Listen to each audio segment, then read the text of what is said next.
and 8, a 7 and 8, and then I was just making the decision to why don't we just split the difference and go 7:30, and then I had a whole bunch of people chime in and said 8 o'clock, 8 o'clock, 8 o'clock, 8 o'clock. So that's where we're at 8. So the session yesterday was recorded. We made some headway in chapter 14. Actually, we were close to finished with chapter 14.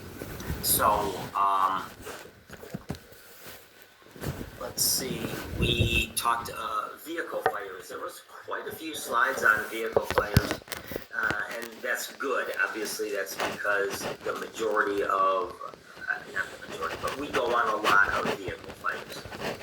And so that's good that they had a lot of information on that. So that class is in Google Classroom.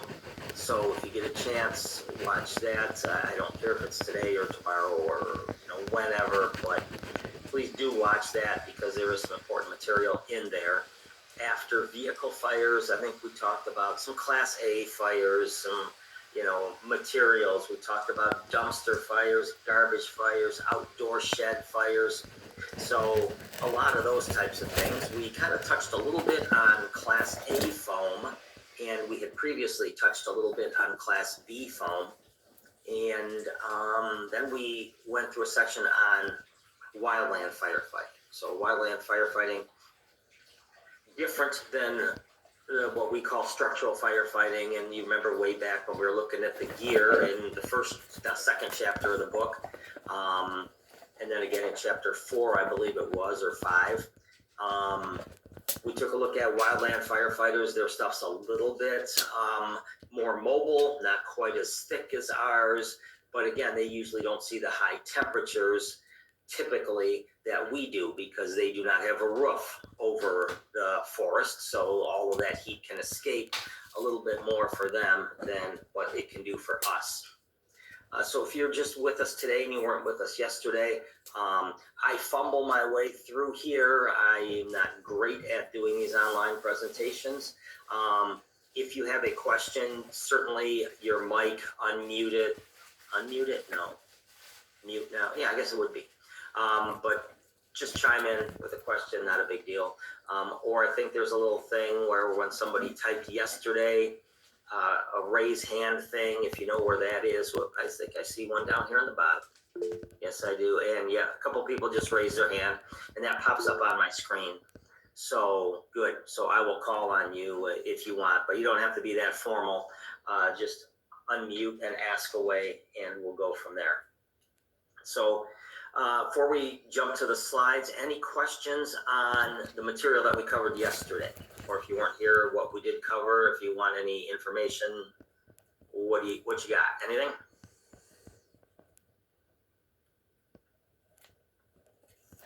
All right, seeing nothing. Quick review of vehicle fires. What's the minimum size line? And we'll type this somewhere.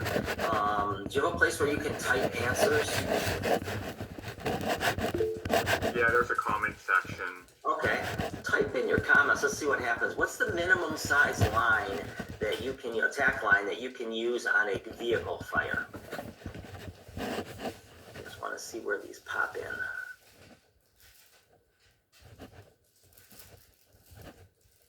Okay, so it just popped up at the bottom corner. Osgood got it right. Everyone's getting it right. Good. Are you guys all seeing them as well? Yes, sir. Yes, sir. Okay, good. So it looks like everyone's putting in 1.5 inches. That's great. That's the correct answer on that one. Dumpster fire, car fire, minimum 1.5 inches. So we're really trying to stress that. We used to do some things that we learned from mistakes. We used to use too small of a line for some of those fires. And obviously the worst thing that could happen is injuries and worse. So we just said, okay, so we need to stop doing that. So yes, you will talk to people, old people like me, who will say, I remember when, and yeah, good to talk about, good to be able to say in the future that my instructor used to go in there with a booster line in a house fire. But no, we don't do that anymore. It's just not safe. You don't want to put your life behind 40 gallons a minute when you have the availability of, how many gallons does an 1.5 inch line flow again? You can type that in there if you got it. How many gallons a minute does an 1.5-inch flow? And everybody chiming in with 150. So wonderful. Perfect. Good. So again, drop the decimal. Write it algebraically. Drop the decimal. So 1.5 inch, 1.50. Drop the decimal. 150, 150. Good enough for what we're gonna do. Other classes, you'll get a little bit more and fine tune those numbers, but we're not going to here. 1 3/4 inch line, 1.75. Drop the point, 175-ish gallons per minute. And then also for your 2.5-inch hand line, 2.50, drop the point, and 250, roughly 250 gallons a minute on that. Here's a question that I didn't cover quite as many times, but still an important one. What is the nozzle pressure? And I only told you a couple different ones. What's the nozzle pressure that your engineer is going to try to give you on a combination nozzle? The nozzle pressure, different than gallons a minute. Got pressure and flow. Pressure is measured in PSI. What PSI do we want to put on the line? Okay, I've got a 90, 100. Okay, so combination nozzle, we're trying for 100. And what PSI does your engineer try to give you at the nozzle of a solid stream or smooth bore nozzle? Both the same thing. And then Pashby's got a 50 PSI. And that is the correct answer. Bates also jumping in at 50. Yep, good. So those are the two nozzle pressures you have to know. A little bit further on, we'll start talking about friction losses and some things like that. So that's for a little bit later. And then when we approach a vehicle fire, do we approach it from the front, the rear, or the sides?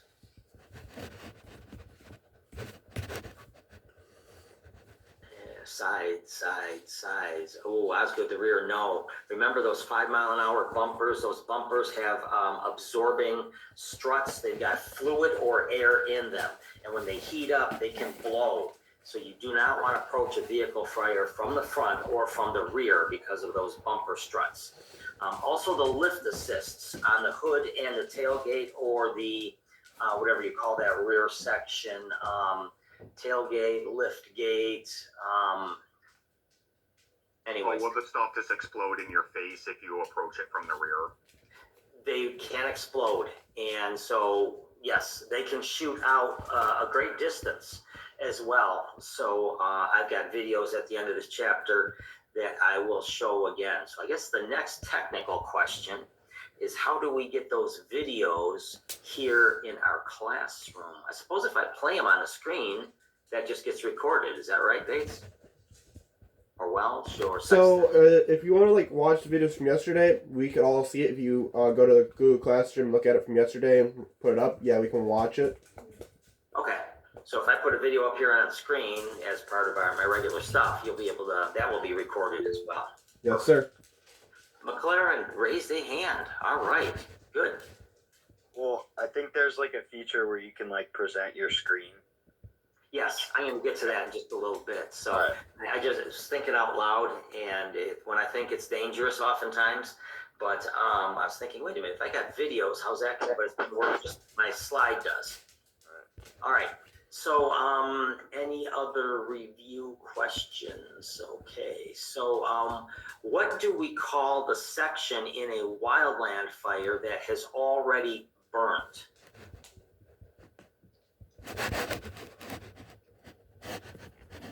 The section that has already been burnt in a wildland firefighter. Okay, so the correct answer is the black. Yes, the black. Now the heel would be the end of the fire where the wind is pushing it. So again, if you were think of it as a footprint or a handprint, it's going to be the rear of it. Let's go. What does that mean? Pashby, what are you getting at? So there's a comment that people have made in the academy, and it's let's go Pashby, and so he's just going on with it. Very good. Okay, so again, the sides of the wildland fire. So again, the wind is blowing from the heel, and what do we call the sides? This is important because this is where we're going to fight the fire from. The sides, we're going to try to contain it. Who's going to type that one in first? Bates, the flank. Yes, so we got a right flank and a left flank, and we're going to go from the flanks to try to tighten it down a little bit.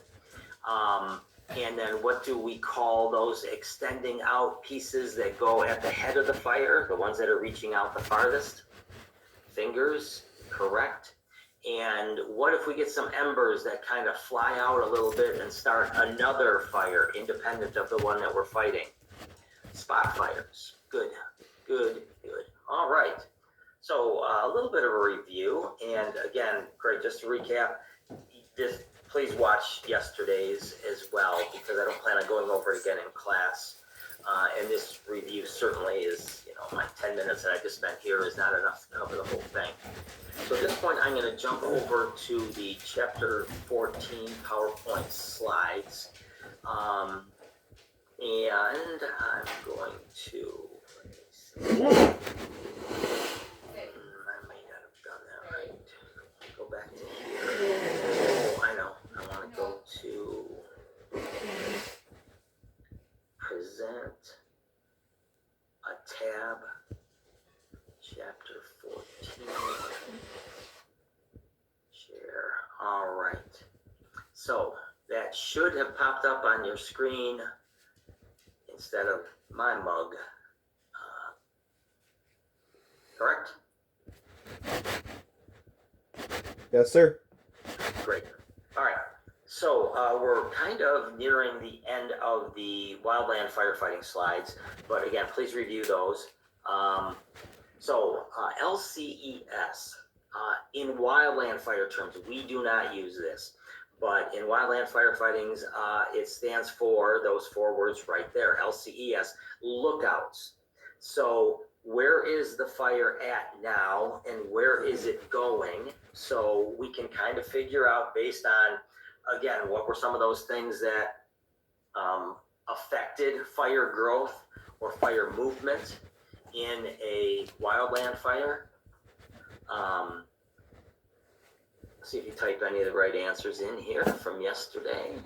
What are those things that affect the fire movement in a wildland fire? And I'm hoping I see these things pop up, but I might not be on the right screen. We'll see. Someone type in an answer. Yes, sir. We've gotten wind direction, wind and wind, tropography, ground level. Good. All right, good. I'm not seeing those pop up on this screen that I'm looking at. I'm just looking at my slide, and I can't see any of your faces or anything like that. So thanks for chiming in, and we just learned something. So you'll have to just unmute if you want to ask a question, because I'm not seeing these things getting typed. But you are correct. Topography is the lay of the land. So again, we looked at the slide yesterday. The fires move easier uphill than they do downhill, because uphill is the direction it normally wants to go, upward and outward. So that's right within its comfort zone. It's heating stuff up on the way to being moved away, and that makes it easier to light once the heat gets there. Wind is the most important one that affects the fire growth. That's the one that wildland crews have to contend with. And you all know that there could be calm winds and strong winds and even winds that change direction. Whereas you can typically say, well, the wind is coming out of the southwest, and you'd be right a lot of the times, but not every time. All right, so lookout, know where the fire is and where it is going. So which direction is it headed? Where is the fuel? Where is the wind? Where are the hills? So taking all those things into account. Communications. So knows who is operating above, below, and adjacent to you. So you're going to be in a crew. And again, typically most of the crews have 20 people is a full complement. And one person is on lookout or safety, and they're the person who is on break from actively doing the work, and they are head in the game. Though it's not like it's time to play Angry Birds. on your cell phone. You have to watch out for your crew, where the fire is, where it's going, which way it's headed, which way you're moving, safety, snares, problems ahead, etc. So communication, where are you supposed to go, where are you supposed to be, what is your crew's objective, all of these things need to be communicated. The E stands for escape routes, so we always want to have an escape route that you can take. So obviously you want to move in, typically from your flanks. You're going to start to narrow that fire and bring it in and start to bring those fingers in. So eventually, as one flank meets the other flank, the fire will then go out in a perfect world. But we need an escape route in case there is a change of wind direction, a pickup of the wind, anything that can happen that is going to be a problem. So escape routes, you could be working your way on a flank up to a cliff, and it's like, got no way out here other than back. So you have to keep that in mind, keep aware, don't get so focused on the fire and what you're doing that you miss something important, like cutting off an escape route. And then safety zones. So we always want to, in a wildland situation, find out a safety zone, and sometimes these are going to be structures. We attempt to try to make them structures that aren't too far away, that we can get you to go to in case there is a problem. So problem, safety zone. The fire changes direction. We want to get you moved somewhere. The weather changes adversely. We want to get you under some shelter or something like that. And we want to obviously give you a break as well. So a safety zone is something that we always try to set up in advance from where you're going to be working. This is a good safety zone. We always have to be remembered too. So again, what did we decide the name of that movie was that had to do with that crew of wildland firefighters? Was it Only the Brave or something? Yes, sir. For the Brave. Oh, For the Brave, Only the Brave, something like that. And that was about a wildland firefighting crew that I think they lost 19 of 20. The lookout person, the one person on safety, was ordered to go and do a task and then get back to the safety. And while they were doing the task, the crew ended up perishing. But as part of the safety zone, they do a drill like we do our, timed SCBA drills and bunker drills and things like that. They do drills that have to do with their safety shelter. So it's a little one-person tent-ish thing. It's reflective. It's not flammable. So if it works as it's supposed to, the fire is going to go right over and past you as you sit in that tent and worry like heck, then hope that it does its job and you're trained and everything is good. It kind of looks like, if you put a baked potato in the oven, you're going to wrap it up in foil and stick it in the oven. I mean, it's a bad analogy because we don't want you to bake when you're in there, but that's kind of what it looks like. It's that shiny foil. And airport firefighters have a similar type of material, reflective, that they typically wear. All right, non-fire hazards. So stuff that has nothing to do with the hazard itself. Unstable trees. So trees that obviously they're burning. Some of them are already dead or compromised, and those branches can fall down. And obviously you hope it's a little twig and not a great big branch, but that can happen. So we need to kind of, again, situational awareness plays into account here as well. Animals, all kinds of animals in the woods, and some of them they're all wild animals, and now they're all